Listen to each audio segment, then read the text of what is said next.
Good afternoon, everyone. Welcome to the AWS Public Sector Summit. And I'm so glad, thank you all for joining this panel on digital transformation journey with AWS.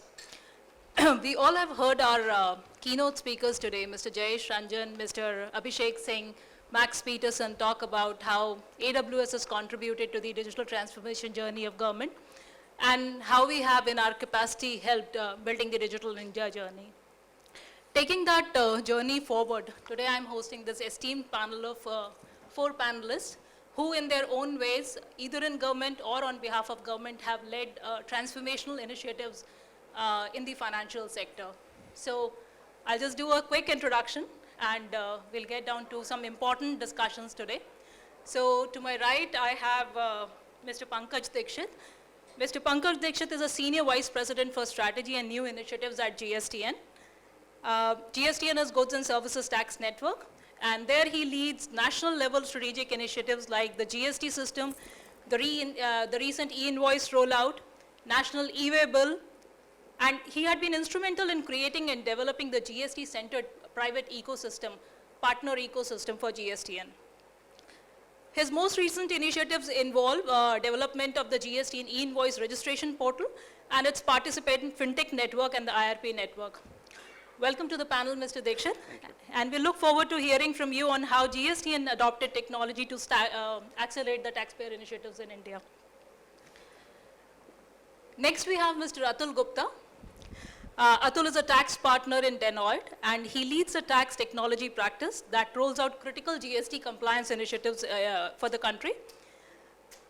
A very interesting fact, Atul has served in Indian Revenue Services for past 15 years. And has contributed to policy wing of the finance ministry. And he has also worked in VAT and the custom tax. Atul, we look forward to hearing from you on how you have partnered with governments globally and have rolled out national initiatives on AWS. Our third participant, I invite Mr. Neeraj Hathi Singh. He's founder and managing director of Signet Infotech. He has 3 decades of experience spread over diverse industries like information technology, finance, taxation, and manufacturing. Signet Infotech is one of the prestigious GST and Suvidha provider, and they have recently also been chosen as the invoice registration portal provider by GSTN. Neeraj is also an expert advisor on how to build a futuristic tax technology. Neeraj, we look forward to learn from you the innovation story of Signet on AWS. Our fourth participant for the day is Mr. Gautam Mahanti, who's Senior Vice President at IRIS Business Services.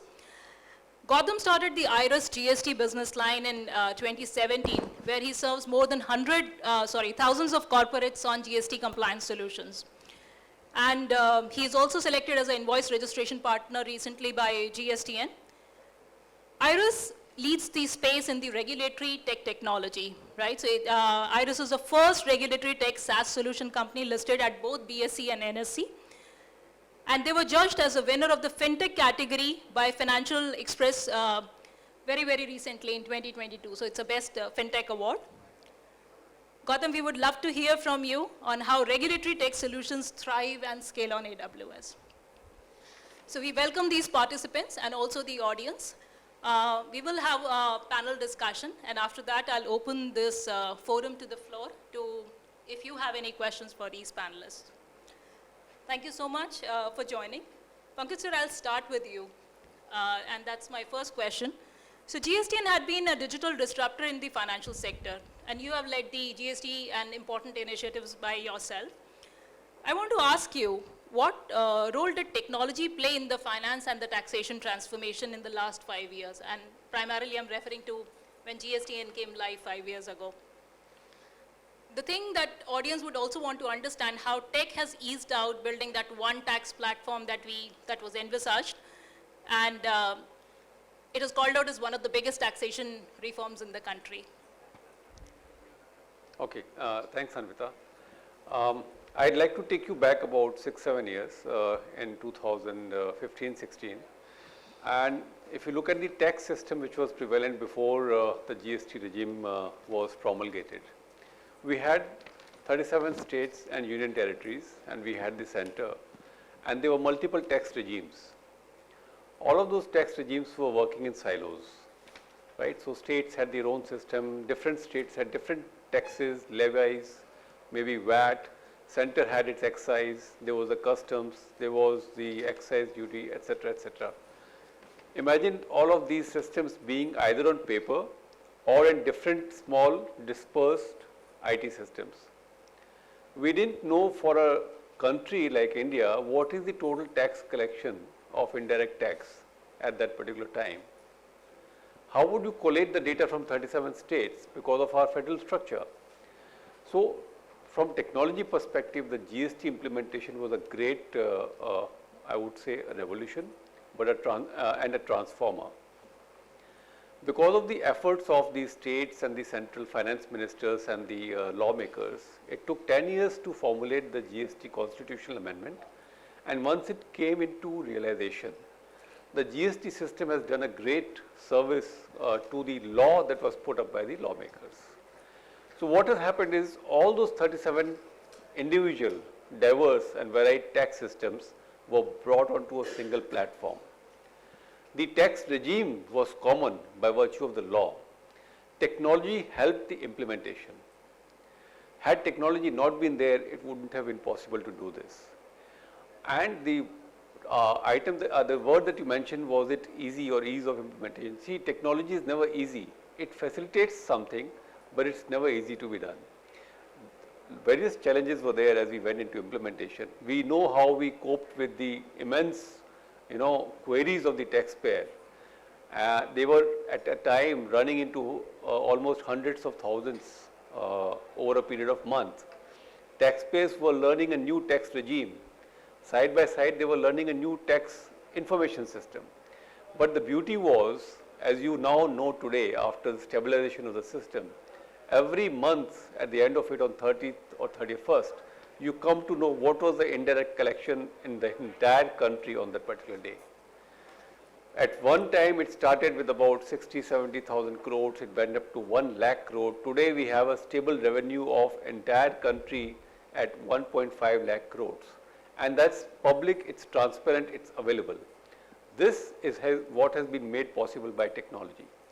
Another item, another perspective, if you want to look at what technology has enabled, is we had multiple systems that connected to the GST system. So one of them is the e-way bill system, another is the e-invoice system, and there are multiple technology partners that we cooperated with and got on board with us. So we had something known as GST Suvidha providers, which were 50 or 60 or 70 at a point of time, and 2 of them are sitting on this panel with us. They've been on this journey with us. You're forgetting us here also. Sorry, I'm sorry, Gatul. Yes, Deloitte. Right from the first batch, so since 2016 itself. All these partners have contributed to the entire GST journey.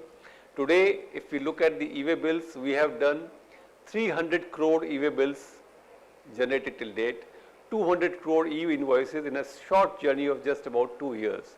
We have more than 94 crore or about 100 crore returns filed, and we have at least 1,000 crore invoices that we have in the system. Technology also helps us to analyze this and run and churn this and give us business intelligence and analytics. So I think as an initial perspective, that's what technology has helped us, but the journey was never easy. Thank you so much, sir. We are a country of volume. Everything that we do here, whether it is e-way bills or, the transactions that we process, it's high-end volumes. Plus you mentioned this, the number of states that you had to manage. So numbers are huge. Yes, yeah, numbers are huge. So, agility, time to market, all those things were really critical in this particular initiative. So I'll just wanted another perspective, and for that, Atul, I'll come to you.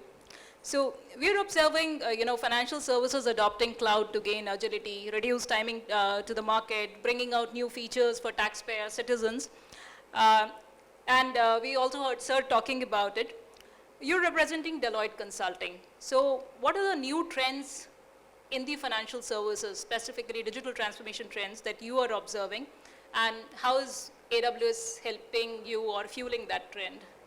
Sure. Thanks, Anvita. I think it's a great question, because if you look at digital transformation as a topic or as a subject matter, I think it's or it's become a buzzword. It was an idea whose time had come, irrespective of the fact that pandemic definitely fueled it. Pandemic made sure that digital transformation, because of work from home, because of the very fact that somebody had to work to ensure that work was still getting done, I think digital transformation got fueled itself. The question that Anvita asked was, what are the new trends on the finance side and on the technology side? Let me start with a few trends which are impacting every element of what finance is all about. Whether it is the finance function itself. Today, transactions are becoming touchless. What with automation and particularly with, say, something like blockchain reaching very deep. Of course, blockchain is more there in the finance side, or I should say the banking side, but it's getting deeper ingrained into even in government functioning itself. The second part is in terms of operating models itself. The business operating models, the service delivery models are undergoing an entire change, what with robos and what with algorithms coming into play. The third trend, and this is an important one, which pertains to ERPs, enterprise resource planning, we all understand. I think the way we look at ERPs, that itself is undergoing a huge change, and we have finance applications and microservices which are actually in a sense threatening ERPs to change themselves itself in terms of what kind of services they can deliver. The fourth element I should talk about is data. Data itself is being driven through APIs to standardization. I think that's the fourth change that is happening around data pieces itself. Data security we'll talk about a little later. The fifth aspect, and one of the areas which Anvita you asked me was, what about taxation? I think Pankaj spoke a lot about in terms of what it has done on the GST side. I think even on the income tax side, I'm sure all of you have filed your returns, you would have found pre-filled data coming today on the personal side. AIS, TIS, even the new Desh bill which has come is now talking about basing itself on automated return filings for SEZs as we knew them earlier. So there is a whole list of changes that even in taxation side that are happening. A sixth element which I would like to touch upon is cloud ERP transformations. I think embedding your taxes and you're making your taxes aligned with your businesses is the strategic use that is being happening in cloud ERP transformations. They are reducing the very cost itself of doing compliances, making compliances less error prone. That's the other sixth or the seventh element that I can talk about. Anvita, I do have a couple of minutes more. Please go ahead. So I would like to talk about particularly, I know large part of the businesses here, and I'm sure quite a few of you even in the public sector are using S4HANA or transforming into S4HANA.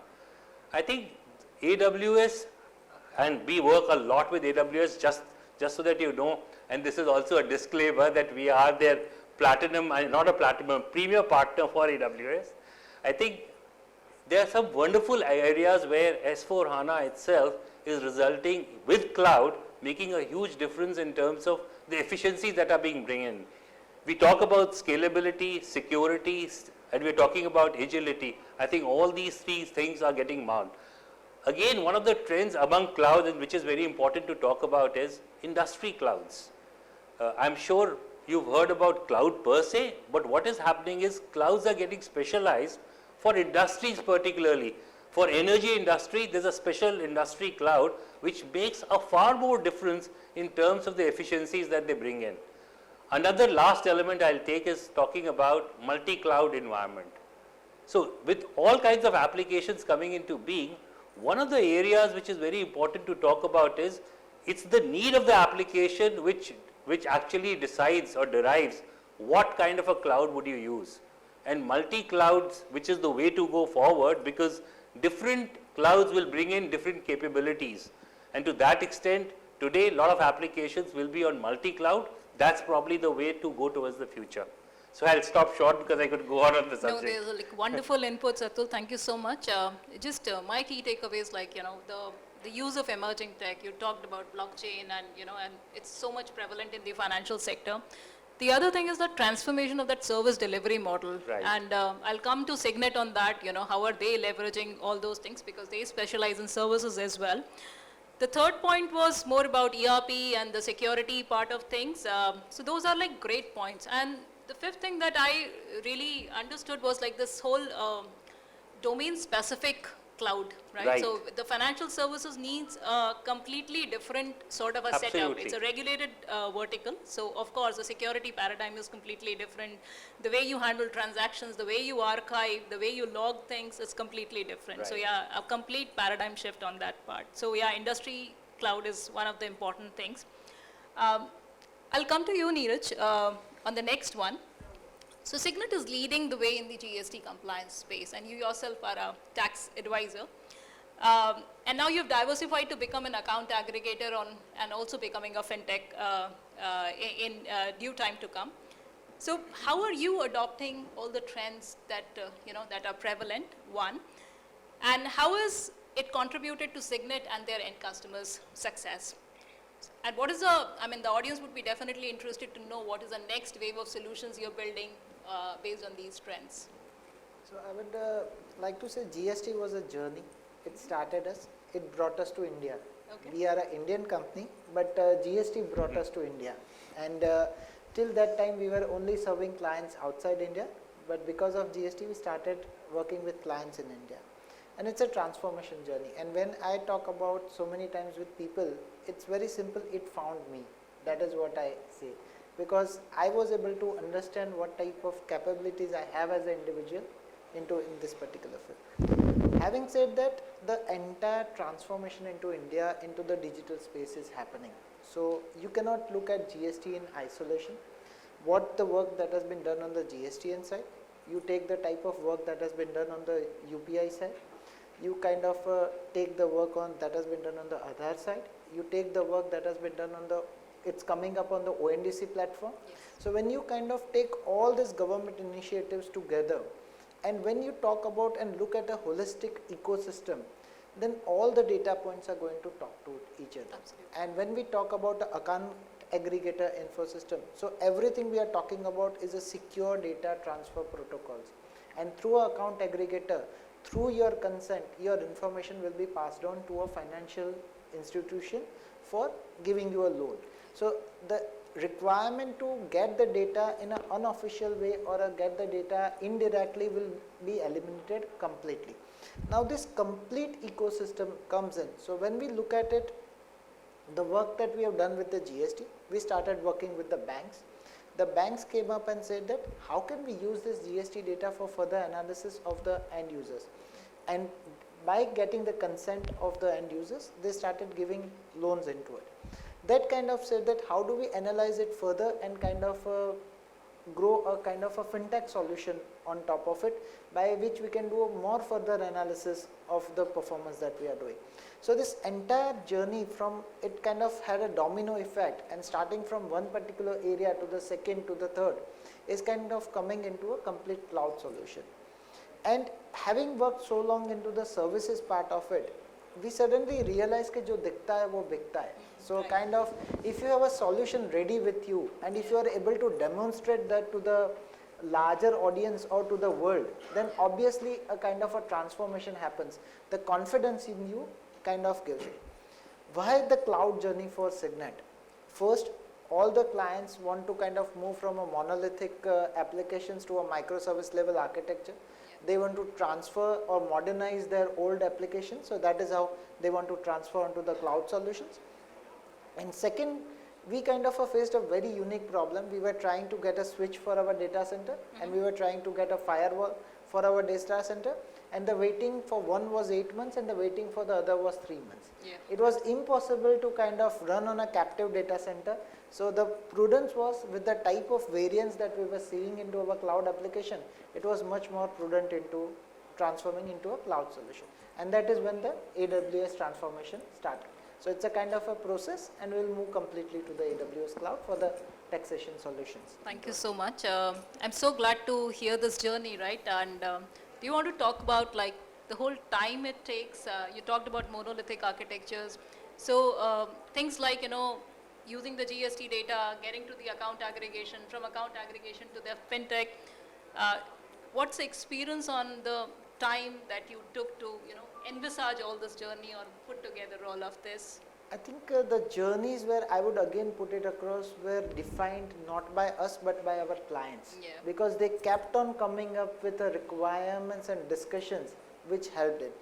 I would say normally the entire journey from a pure GST or an e-invoice e-waybill application to kind of transforming is just a 12 months journey Yeah. for us, because the entire transformation happened in last 12 months, and then the shift to the cloud is just happening within less than 3 months. That is what we are seeing today.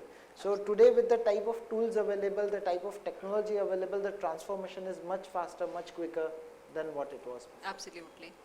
So thank you so much, Neeraj, for that perspective. And you talked about a lot of data, like, when you deal with GST and the kind of volumes that Pankaj sir mentioned. So it's like a lot of data, and there's a lot of value-added things that you can build on top of that data. So Gautam, coming to you, so IRIS had been a front runner in the financial regulatory sector, right? And specifically the compliance and regulatory products that you built. And you are an early adopter, right? You adopted cloud when, even this public sector vertical did not exist, so much before, the rest of us. You're building compliance solutions and reporting products. So how has IRIS evolved using AWS cloud, specifically with adoption of data, analytics, the machine learning services? Interesting question, and just picking up from where Neeraj left, it's been a journey, and it's been an amazing journey because IRIS per se has always worked with regulators, for example, Reserve Bank of India, or regulators across the world.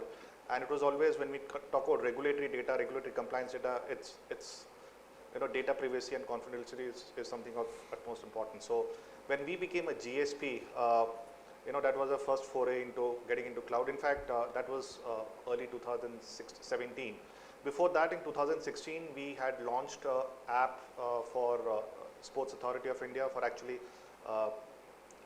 finding out sports talent.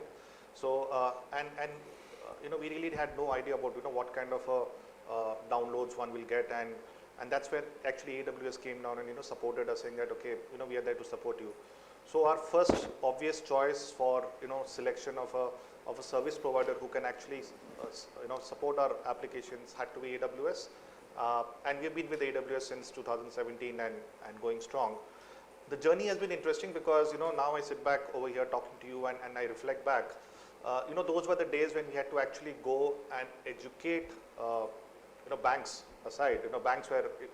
Banks today have come to a stage that okay, we are looking at public cloud. 5 years back, convincing a corporate customer about moving their data to AWS or a public cloud itself was quite a challenge. And I guess that's where we had to take a stance that no, if we're looking at long term, if we're looking at scalability, agility, and obviously in the long run it also helps you optimize your cost. It had to be something a partner like AWS, and today it's a given. Nobody even questions you about public cloud or no cloud, and thanks to RBI has taken a very different stance. They are now looking at they've just released a recent policy paper on cloud adoption, and financial sector, which is one of the most regulated entities, are looking at moving some of their workload into cloud. In fact, we are working with some of those banks and customers in the regulated space. And going forward, we see more and more of such adoption because of the pure flexibility it actually gives you. And the world has actually also evolved in similar manner. The world of Uber or Ola's or Zomato's, it's all about going pay as you go model types. So it's it's been an interesting journey. Thank you, Gautam. I think you see both sides of the world, right? Like you see those corporates, you see the GSTN side of things. So I mean, I think it's like bringing everything together, right? Like, yep. So it is like the industry is coming together. You mentioned the service delivery. So say, like when we talk about ONDC, right? There's a buyer, there's a seller. So yep. everything is coming together. So that's a very interesting note. And Pankaj sir, I would want to come to you on this one. So you talked about the government perspective. Atul shared the consulting perspective, and we have Neeraj and Gautam talked about the fintech and the new solution rollout. So in this whole, ecosystem, how do you see this public-private partnership strengthening further in the years to come, and what does it mean for the citizens actually, or the taxpayers? Yeah, okay. So you see, man is a social animal, Yeah. right? We cannot survive on our own as an individual. Similarly, in any ecosystem, and if you want to have growth and progress, you have to work with partners. And as I was mentioning, I must take the Deloitte name first.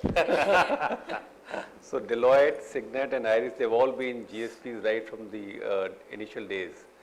And without the GSPs, how would we have had taxpayers, complying and coming to the GST system? GST in itself was the first national information utility set up by the Section 8 company to do a specific and focused work of implementing the GST system. So in a way, we are a government nominated private entity. Here is the first partnership, government and private. We as GSTN, we partnered with purely private companies, whether it be Deloitte, Signet, IRIS, Reliance Infotech and so many others who were GSPs. These 50, 70 odd GSPs had hundreds of other ASPs. So you see, we created a tiered ecosystem which catered to lakhs and lakhs of taxpayers. So if you look at the whole system, it was all about partnerships. Yes, absolutely. Whether it be government, whether it be private, whether it be semi-government and semi-private. But had the ecosystem not been there, Yeah. we wouldn't have had the progress that we've had. Now, for us also in the initial days as GSTN, we had a budding new fledgling IT system. Anything that new goes into the market, you don't know how it will behave. So we planned a survival sort of a layered system. In this survival system, the GSP layer was supposed to be the first layer, but small and manageable. The third layer was a layer managed by GSPs of ASPs. They could be more, maybe hundreds in number, and they were to face the taxpayers who were supposed to be in lakhs in number. And I say with the past 6 or 7 years that we've been there, this model has survived. And had, let's take away the entire ecosystem and just GST been there, we would have been focused on the GST system itself and tried to scale it up with the transactions and all the services of taxpayers, millions of taxpayers coming to us every day with hundreds and thousands of queries. Had we not had the partners, our journey would have been very, very different. So in any such ecosystem, I think what you've asked is that you cannot survive alone, and the more partnerships, the more relationships you have, and the more planned and diverse a system is, the better it works. And thankfully our partners and we have all worked successfully to come to this part of the journey. Yeah, I think, so GSTN had been a breakthrough in that terms, right? Like, so earlier this whole finance industry is a very closed industry because, there's a very fine balance that's required when it comes to security, compliance, and, the kind of regulations that you actually deal in. So it's really a breakthrough establishing that layered architecture, and this is also a risk mitigation strategy. Like you Yes. actually delegate the part of the risk to those specific layers, Yes. and minimize that impact. Yes, and you're absolutely right, because initially we had the concerns that we are going to get a private company, they will handle returns of taxpayers, they will push them into us. Are they secure enough? Yeah. Will they reveal this information to a third party? So thankfully, between us and the GSPs, we crafted and drafted an agreement which also had these components of security. They had concerns, sir, you are making a very tight agreement. We had concerns that our agreement is not tight enough. So from both sides. But you see, we all came together. Yeah. We all agreed, okay, let's agree to go forward. Yeah. If it's tight, we'll loosen it up as we go forward. If it's loose, we'll tighten it up. Yeah, But had we not all, shook hands, come on a common ground, we wouldn't have been there. So Absolutely. it's all because of, understanding on both and everybody's side that we could move forward. Absolutely. So very interesting perspective. Thank you so much. Yeah. And Atul, I'll just pick up that point of that fine balance, right? Like, so following up on this industry collaboration, there are a lot of innovations that Deloitte is doing globally on AWS. And, I just want to have your learnings on how did you actually, sorry about this. How did you actually maintain that fine balance? You know, you work in this regulated space, but Sure. you're also an extended arm of GSTN, or like to many financial organizations worldwide, not just GSTN. So how do you bring about that fine balance of risk and compliance and innovation together when you are building solutions for customers? Yeah, and that's a very valid and a great question. And just to pick on what Pankaj mentioned about, the fact that they thought it should be tighter, the agreement, and it should be less. I don't know whether he mentioned this or not, but they have now gone ahead and even invoice registration portal they are privatizing, which is a big leap. Yeah. That invoices would now go through invoice registration portals, and I think it's actually a indicator of the fact that Faith. today, and the faith we that you have. have in the private sector and in companies where we are talking about cloud service providers themselves being cognizant of the kind of regulations that they need to maintain, one. Two, the risk factors that are there. We talked about data and data being flowing through all these invoices or flowing through what is there on a public cloud. The question here is that data getting leaked, and is it secure? We heard latest, that there was a PDP bill which was there in the parliament. The government is coming out with a new bill altogether. So while there is at one side a clear requirement of innovation, as you rightly said, there is on the other side definitely a requirement of whether we are managing that well within regulations, because even for GST, I'm sure you are aware that there is a requirement that data of our company in India should remain in India. How do you manage that? And a lot of other countries in the world are doing that. If we talk about GDPR regulations in Europe, they have very strict regulations, but that is being maintained by the cloud providers, one. Two, even by companies like us. And yet we are talking about innovation. Just to talk about two or three of I think innovative solutions that we've done with Amazon and rather AWS. I think one was the AWS cloud garage that we started with. Now this is a global offering of ours where we are looking and working with, of course, on the cloud with AWS, with very forward-looking developers and designers who, in case public sector or anybody comes up with an idea, we quickly turn that around into a prototype, brainstorm it, and in a very short time say whether it's workable or not.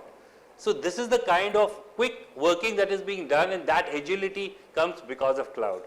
Another example that I want to talk about innovation is, and that's on the manufacturing sector, is the smart factory that we started with AWS Cloud. Now what is a smart factory on the manufacturing side? In fact, let me give you an example of a client that we together handled. This client is in the aerostructure manufacturing space. You have aero bridges being manufactured, that's what they were manufacturing. And they have a conveyor belt. Now they wanted to make sure that using Internet of Things, using blockchain, using the latest technology, can they be more innovative in terms of how they could leverage no large inventories because it's an expensive equipment, and make their should I say shop floor far more transparent, far more quick, reducing the turnaround times. So this has been a very successful experiment. Again, so this has got nothing to do with finance, because while finance is well known, but I thought I'll give this example.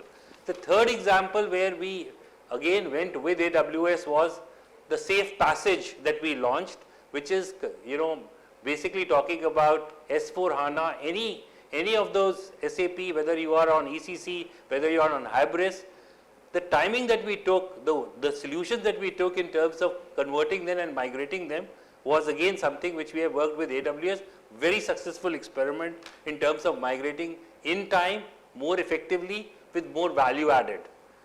The point that you asked again, I would like to come back to, how do we manage the balance between being risk and regulation? What Deloitte did was that we created a cyber risk framework, wherein again, along with very bespoke, I should say, AWS applications, we worked around on that and tried to create a structure which would have a lot of preventative, detective, should I say corrective measures and controls which are built into it. So the cyber risk structure does take, certain amount of, should I say, checks in terms of where the risk, where the balances can be maintained while we introduce these applications. So it's been a fine balance that we have been looking at, but having said that, Admita, I think this balance between risk and regulation is an evolving one. Yeah. And we'll continuously have to develop technology keeping this in mind, and that's what's been happening with most partnerships that we are having. I really like this idea of a cyber framework that you have. I think all the evolving organizations which gradually are adopting cloud, so if you have to adopt cloud for agility, you got to partner and build that structure together, that what does cyber security look to me, right? And for my products. And then, you create that safe environment where, you can manage that risk and compliance and innovate, gradually on this. So I'll just turn the table to Neeraj and Gautam, and you can take turns to answer. So you both are into, specific new products meant for compliances, regulatory tech. How does, and you do it all the time, right? Like, so it's not a gradual adoption, but you adopt it fully. So how has AWS from a security standpoint has helped you build your solutions? And Gautam, you can start because you do RegTech. Yeah, so I think the whole the shared responsibility metrics which AWS provides is something which helps us meet all the requirements what corporates need. So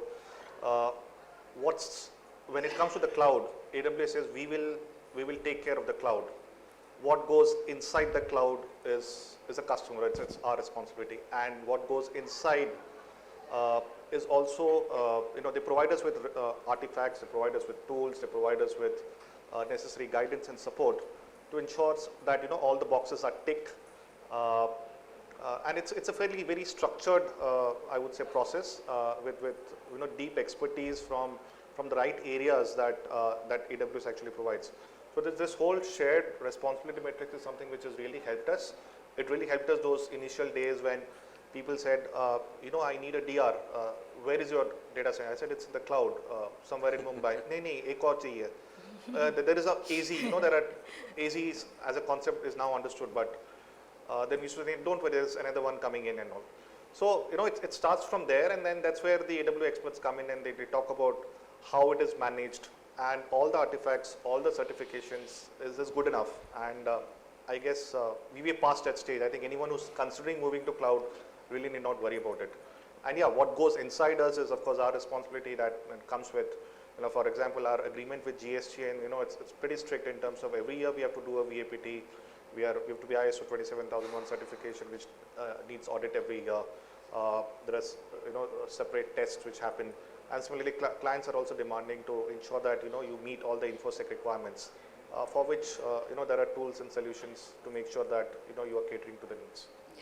Thank you so much, Gautam, on this. Neeraj, I want to have a quick point of view. You use blockchain, you use digital, you create digital signing products, right? Do you have a point of view on, the security and the risk and compliance aspect for your products? I would put it across, security is a kind of a common responsibility. So there are three players: the cloud service provider, the application provider like us, and the corporates whose data is being hosted onto it. Because data is being transformed from the corporates to the cloud solution provider and reverse back into the both ways.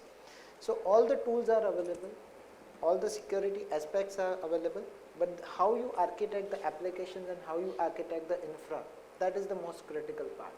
And more you kind of invest your time and energy in terms of the designing of the right solution, the better level of security is taken care of it. Usability and security are two different aspects. So in putting more security into it, you cannot dilute the usability factor as well, but that is kind of a thing.